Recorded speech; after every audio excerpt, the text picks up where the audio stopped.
Love X Revenge. They laughed before she even reached the microphone. It wasn't cruel laughter at first, more like careless, dismissive chuckles. The kind that ripple through an audience when they think they already know how a story will end. A petite Latina woman in a plain navy dress stepped onto the brightly lit stage, her dark hair pulled back tightly, her hands trembling just enough to be noticeable to those who cared to look. This was the World Voices Forum, an international competition where speakers, performers, and linguists showcased their mastery of language.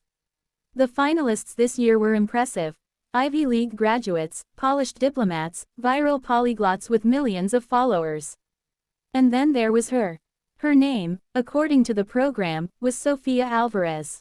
The whispers started immediately. She doesn't look like much.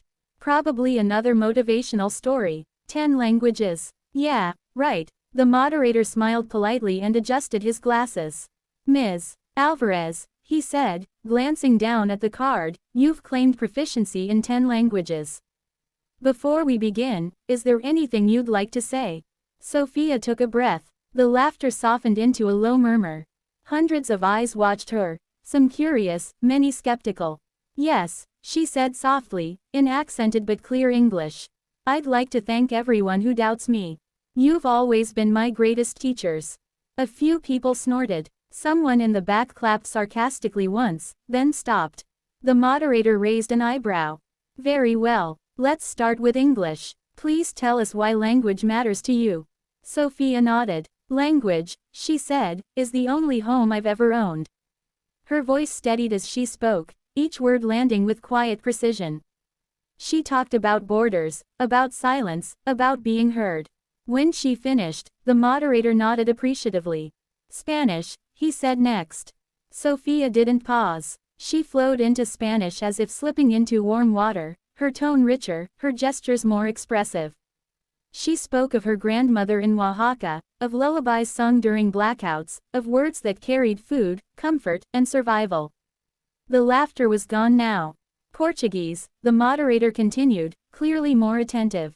Sofia smiled and switched seamlessly, recounting her years cleaning hotel rooms in São Paulo, learning verbs from television subtitles and nouns from whispered conversations with coworkers during lunch breaks.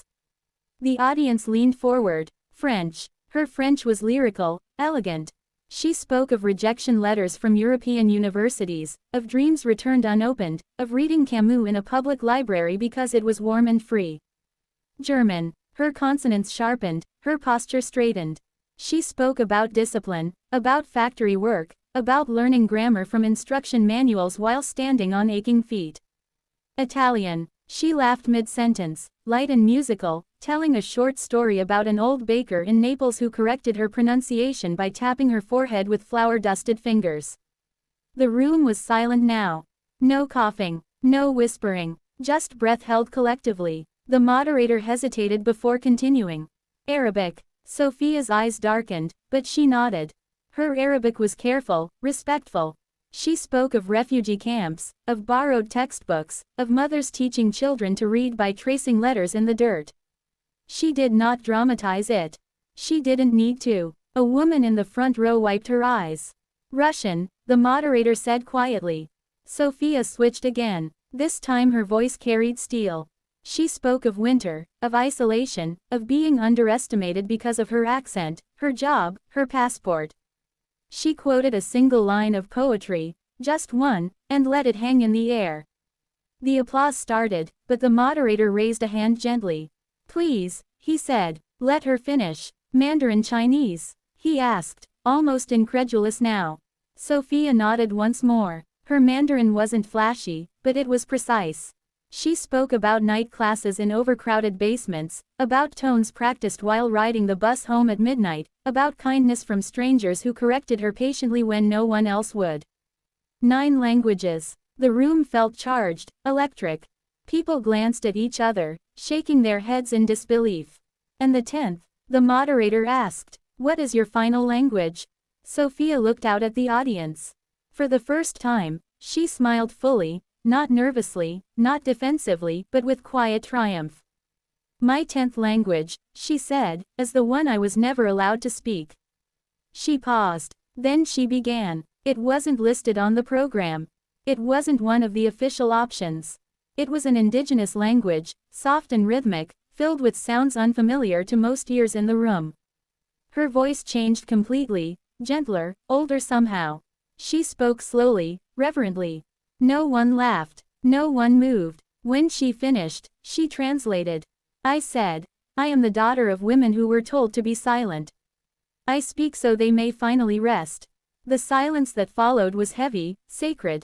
Then someone stood. Then another. Then another. Within seconds, the entire hall rose to its feet. The applause was thunderous, overwhelming. It wasn't polite clapping. It was raw, emotional, almost desperate. Some people cheered. Others cried openly. The moderator stood as well, his eyes shining. Sophia remained still, hands folded, head bowed slightly, as if absorbing something long overdue. Later, backstage, a young man approached her. He was one of the contestants, the viral polyglot with millions of views. I thought I was good, he said honestly. But you didn't just speak languages. You lived them. Sophia nodded. Languages aren't trophies, she said. They're scars. And bridges. That night, videos of her performance spread across the internet. Headlines followed. They laughed. Then she spoke 10 languages. From cleaning rooms to standing ovations. But there were quieter stories too. A janitor watching the clip during his break decided to enroll in night classes. A young girl with an accent stopped hiding it. A woman who had been told she was too much finally spoke up in a meeting. And somewhere, far from the lights and applause, Sophia called her mother. They stood up, she said simply. Her mother cried on the other end of the line. Not because of the applause. But because the world had finally listened.